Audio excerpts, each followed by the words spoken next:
Hi everyone, this video is for English 103, week 3. So what I'm going to do is I'm going to share my screen and we're going to take a look at our Moodle page. I want to give you an overview of this week and kind of cover some things that are going on. As you know, we are in the midst of our I Believe essay. This is a personal narrative. We've done some pre-writing.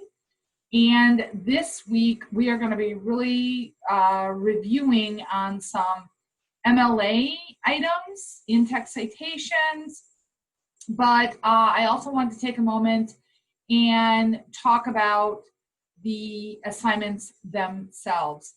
So, as you know, in our task list, I want you reading Chapter 2, pages 50 to 53.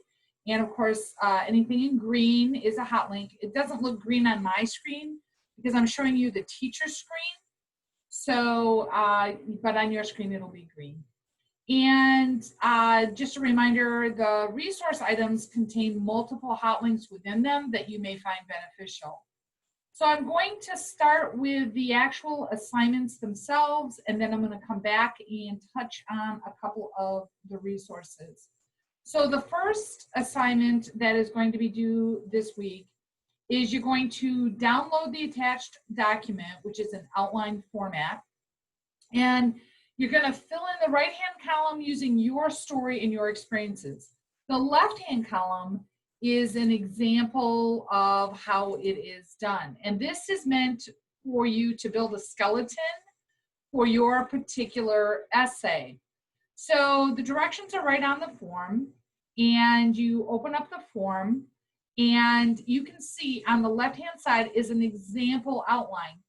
And I do want you to follow this particular format. I've built in the formatting already for you on the right side. So when you click Enable Editing on this particular document, you should be able to literally click right in and then type your items. I'm just gonna show you and kind of practice there.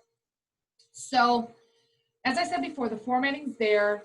Click into the appropriate areas.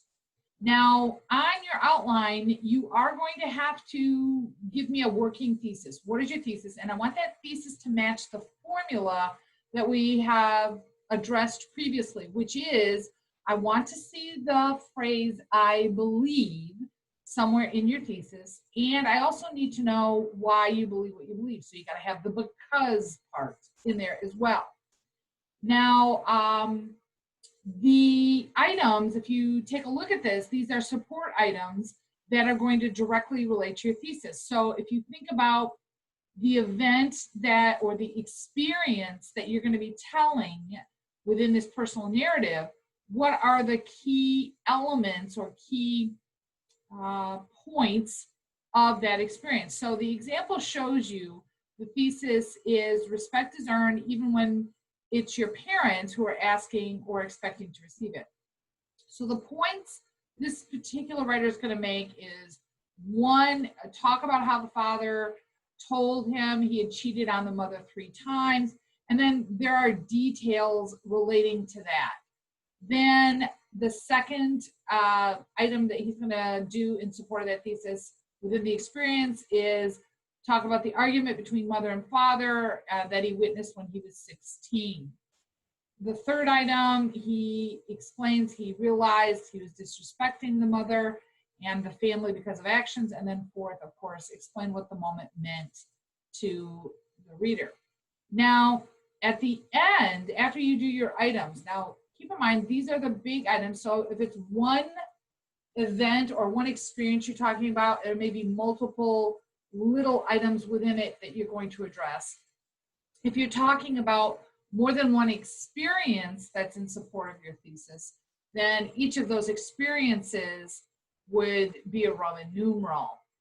But either way, even if it's just one event that you're talking about, one experience, there will be sections of that event that you would divide up, and then the smaller letters are really, okay, details you would include about that particular section for that. Now, when you are done with your outline, at the end you need an evolved thesis. So your first one is just your basic thesis, just nuts and bolts. It's okay, we call it our working thesis, but based on you fleshing out your outline, okay, these are the items, you've done some thinking about this. Your evolved thesis should be close to what you're ready to start with in your drafting. So again, we're using the formula, but you should flesh out that thesis fully to include or encompass some of what you are going to be talking about. So you can see the difference here. The first one had, where he started is, I believe respect is earned even if it's your parents who are expecting to receive it. And then his evolved one, which is, I believe respect is earned and given to those that deserve it because of my experience with my father and his disrespect of those around him. So you can see he adhered, this writer adhered much better to the formula and fully fleshed it out in the evolved thesis. So I kind of want to see a before and after on your thesis. What are you thinking about right now? Just kind of the working thesis. And then after you've fleshed out your outline and you've got all your, now when you really think about that thesis and you're ready to start your drafting, what is that going to look like? And is it following the formula? Okay, so that is the documents. And of course, when you're done typing it, you save it to your computer and then you upload it in the file where it says upload submission. Do pay attention to the due date on it. The due date is posted. The second activity that you need to complete this week is a writing consultation completion. So when you click into this, it gives you instructions. Basically, I'm telling you through the semester, you're going to be doing writing consultations. Our particular area at the college requires you at least do one during the semester. So you can certainly count this as the one requirement, no problem. But most students, they find when they have done one, they realize how valuable and great it was, and then they will schedule multiples after this. For this particular essay, I'm requiring you go get one for this essay. So what do you need to do? You need to basically go get your consultation, do your consultation. And I have support on our Moodle page. If you look in the SMC support services and resource section, it tells you how to make an online appointment, those kinds of things. So after you've done your consultation, what I want you to do is submit a Word document with the following information. So you're simply going to state your name in the document, the name of the consultant you worked with, the date and the time of your appointment, and then list 2 things you took away from the appointment to better your writing or your essay. So how did it improve? 2 ways it improved. Now, a couple of things on your consultations. I do want to encourage you, you do not need to be completed with your essay to do a consultation.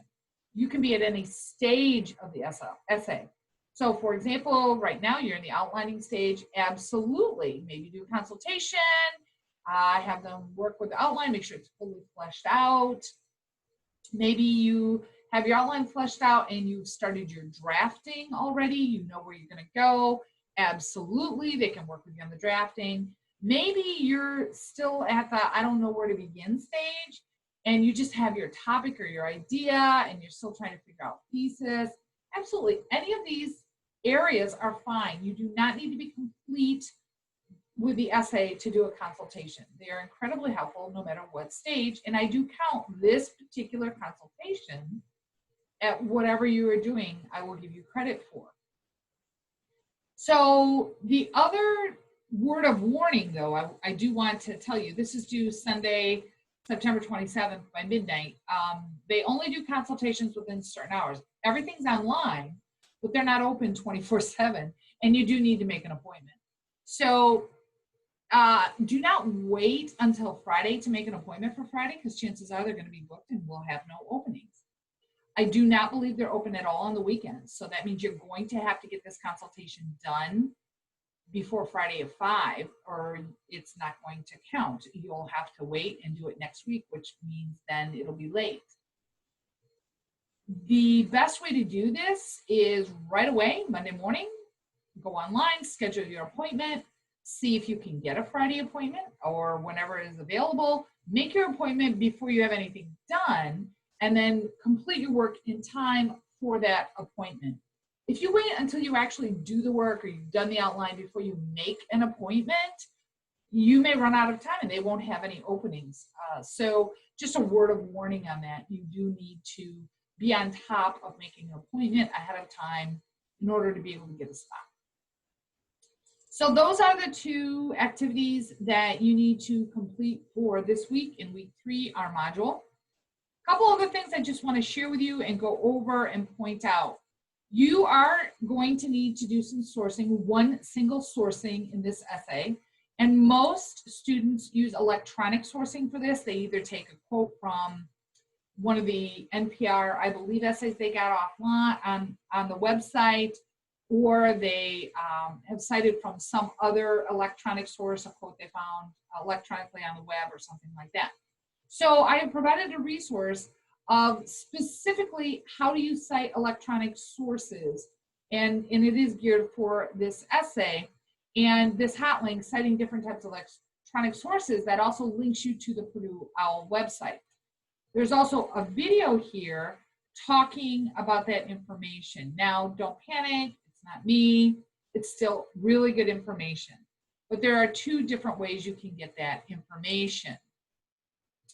The other information I've given you is on writing consultations themselves. Now, this information is back up in the Student Support Services resources, but I've also provided it here within our module.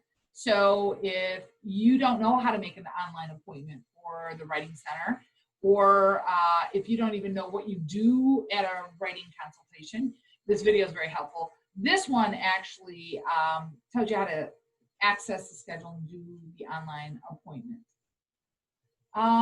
So those are 2 resources that you have. You can see a 3rd one here, but that one is not available to you, so it won't show on your page.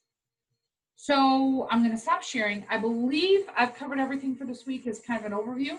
Once again, I encourage you, if you have any questions, concerns, issues, feel free to email me, reach out to me, pop into the Zoom links live during those days and times posted on our Moodle page. Happy writing.